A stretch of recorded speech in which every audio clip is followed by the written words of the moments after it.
Welcome to the Johnson family, creating generational wealth. Today, we're going to talk about financial literacy.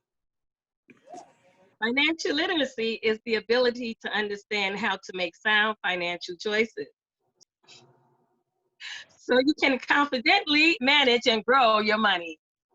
The main reason why everyone needs to be financially literate is due to the fact that 80% of Americans are poor. The definition of poor is going to work, getting a paycheck, and spending on your money to pay your living expenses. This is called living paycheck to paycheck. What exactly does that mean? You get paid Friday, transportation, laundry, credit cards, cell phone, clothing, entertainment, dancing, movie dates, etc. And now your monies are all gone and you're waiting for your next paycheck. This happens over and over again. This behavior is considered poverty consciousness because there is no positive cash flow once you have finished paying your expenses. Positive cash flow is money left over. This is due to financial literacy. Next, we have the middle class, which takes up 15% of Americans. Most are college graduates with degrees that go to work and make a decent salary. They pay the most taxes, are in the highest tax bracket.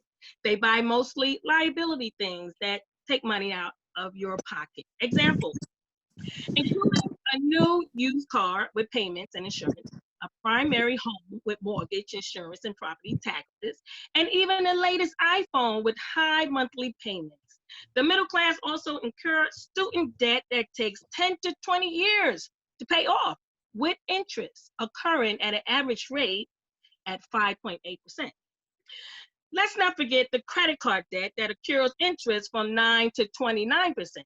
They save some money in their savings account, which will give them an interest rate from 0.01% to 0.06% APY, annual percentage yield, which is the actual rate of return that you will earn in 1 year if the interest is compounded. Example, suppose you deposit $5,000 into a savings account and do not deposit or withdraw any money, and the interest rate doesn't change.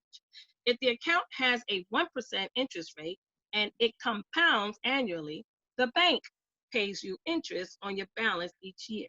You will earn $50 after the first year.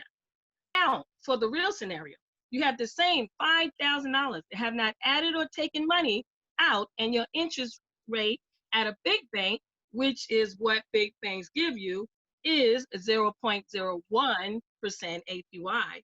You will have made 50 cents on your savings, which is not even enough money to buy a cup of coffee. The middle class also try to contribute the maximum to their 401k, IRA, or whomever the name of your retirement contribution employer sponsors. You contribute your money tax-free before taxes to your employer sponsor retirement plan. Then over the years, your money will hopefully grow. The reason why I said hopefully is because your money is invested in the market, stocks and bonds. And the stock market can be very volatile, especially if you cannot control what you buy, when you can hold and when you can sell. Let's say you were one of the lucky ones after working for the same company for 35 years, and now at age 65, it's time to retire. You can start taking distributions at 59 and a half without any penalties. At 70 and a half, you are required to take minimum distributions, which must be taken each year, beginning with the year you turn 70 and a half. If you do not take the distribution on time, you'll pay a stiff penalty of 50% on the amount not withdrawn. At 59 and a half, when you take a distribution by withdrawing the money, both the initial investment, the money put in, and the gains, your profit, it's earned, are taxed at your income tax rate in the year you withdraw it. Let's say over the years you contribute $100,000 and your profit from your contribution is $200,000. Your total is now $300,000 pre-tax. You now have to pay taxes on the $300,000. Every time you take a distribution, it is taxed. The middle class has very little financial literacy, if any. Lastly, we have the 5%, The rich, who owns 95% of wealth. They are financially literate and they are fully aware of how money works. They let money work for them. They do not work for money.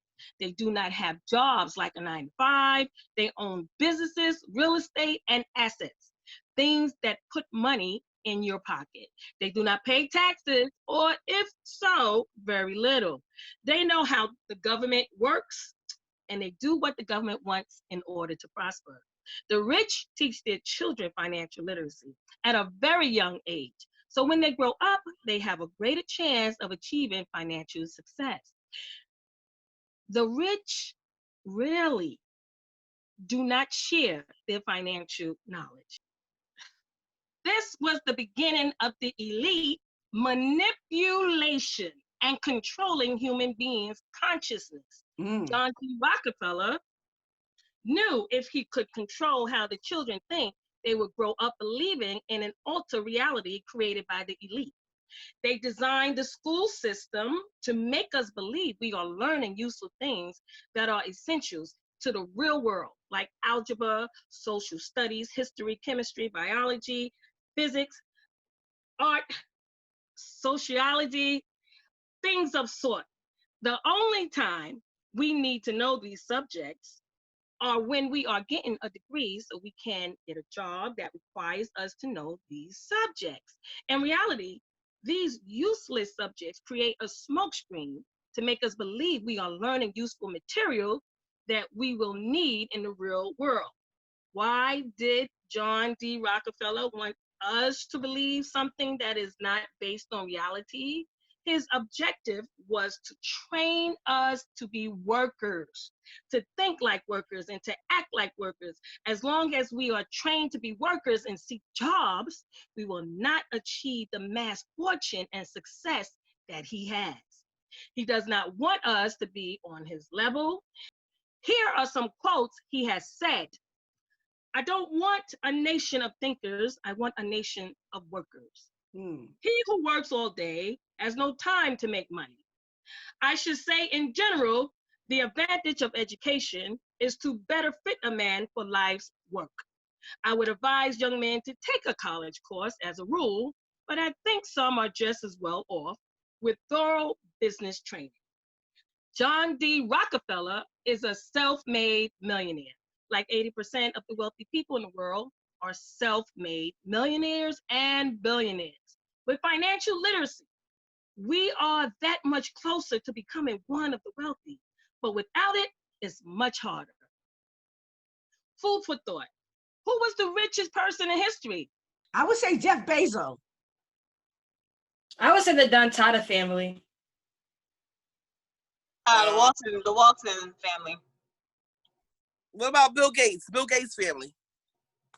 Musa was an African emperor of Malaa, West Africa, in the 13th century.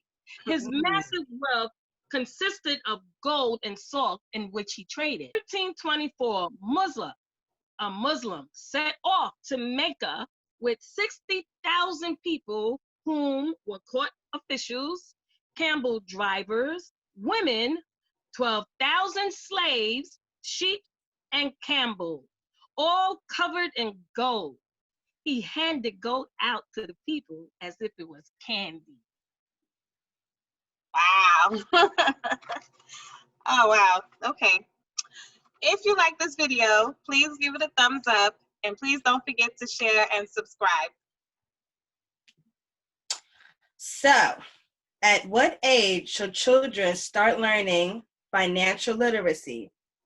Any guesses? I would say 10. That's all right. Anybody else? As soon as they can count. I would say as soon as they're in the walker. Okay. Well, studies show that as early as 5 years old, that is a perfect age to introduce children to money. It should be continuously taught throughout all of our lives.